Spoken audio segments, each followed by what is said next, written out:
Good morning, everyone. This is His Word Only.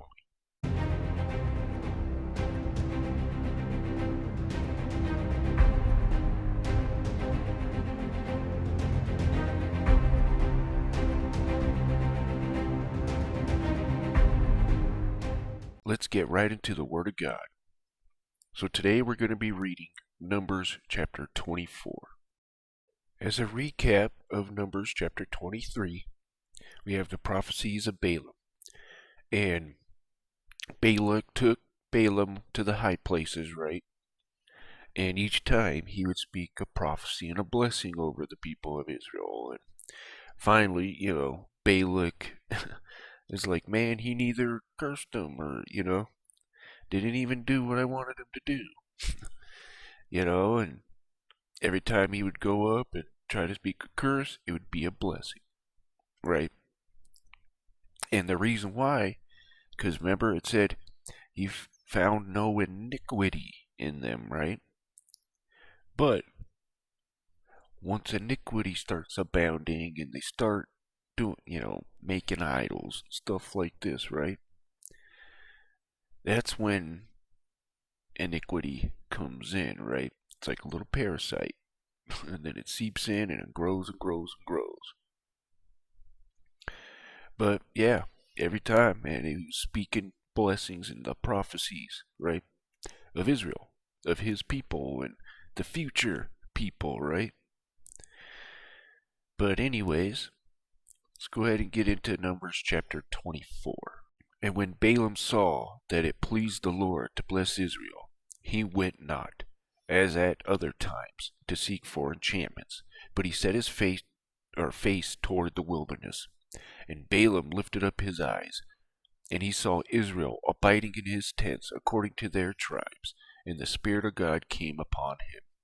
And he took up his parable, and said, Balaam the son of Beor hath said, and the man whose eyes are open hath said, he hath said, which heard the words of God, which saw the vision of the Almighty, falling into a trance, but having his eyes open. How goodly are the tents, O Jacob, and thy tabernacles, O Israel!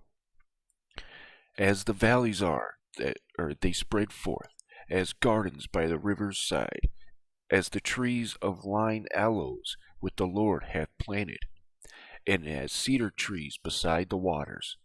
He hath poured the water out of his buckets, and his seed shall be in many waters, and his king shall be higher than Agag, and his kingdom shall be exalted. God brought him forth out of Egypt. He hath, as it were, the strength of a unicorn. He shall eat up the nations, his enemies, and shall break their bones, and pierce them through with his arrows. He couched, he lay down as a lion, and as a great lion. Who shall stir him up?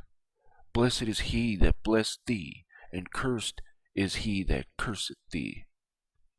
And Balak's anger was kindled against Balaam, and he smote his hands together. And Balak said unto Balaam, I called thee to curse mine enemies, and behold, thou hast altogether blessed them these 3 times. Therefore now flee to thy place. I thought to promote thee unto great honor, but lo, the Lord hath kept thee back from honor. And Balaam said unto Balak, Spake I not also thy messengers, which thou sentest unto me, saying, If Balak would give me his house full of silver and gold, I cannot go beyond the commandment of the Lord, to do either good or bad of mine own mind, but what the Lord saith, that I will speak. And now, behold, I go unto my people. Come therefore, and I will advertise thee what this people shall do to thy people in the latter days.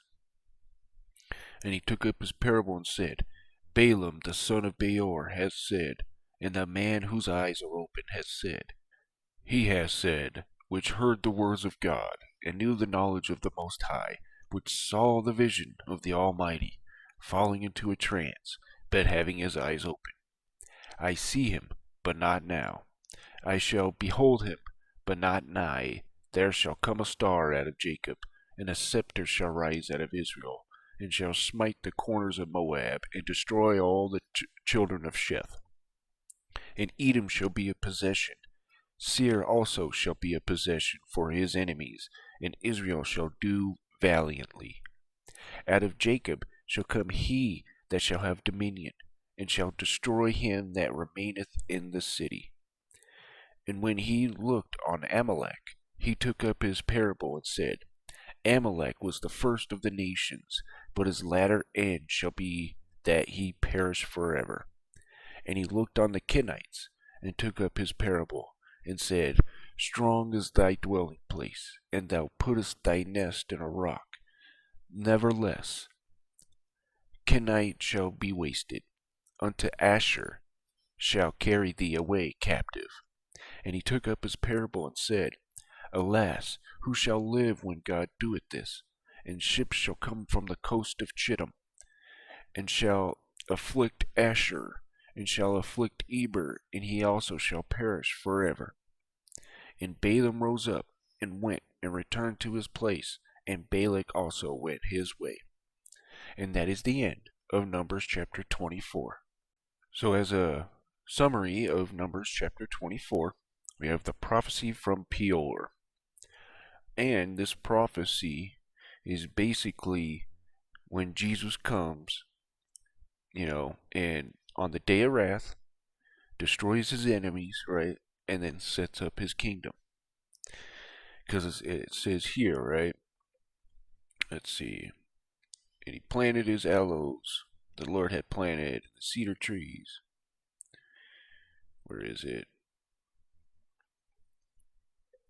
Oh yeah, and his king shall be higher than Agag, and the kingdom shall be exalted. And he shall eat up the nations, his enemies, right? So this is the day of the Lord, right? The day of wrath.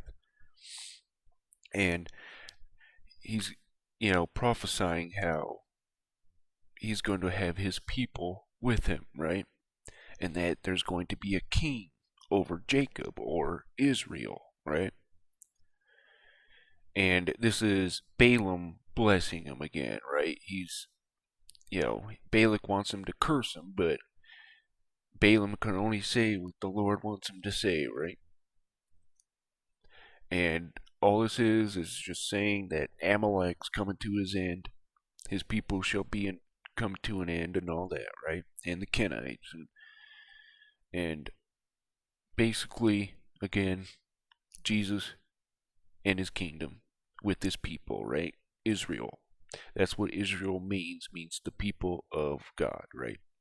But anyways, I hope you guys were edified, and you guys have a wonderful day.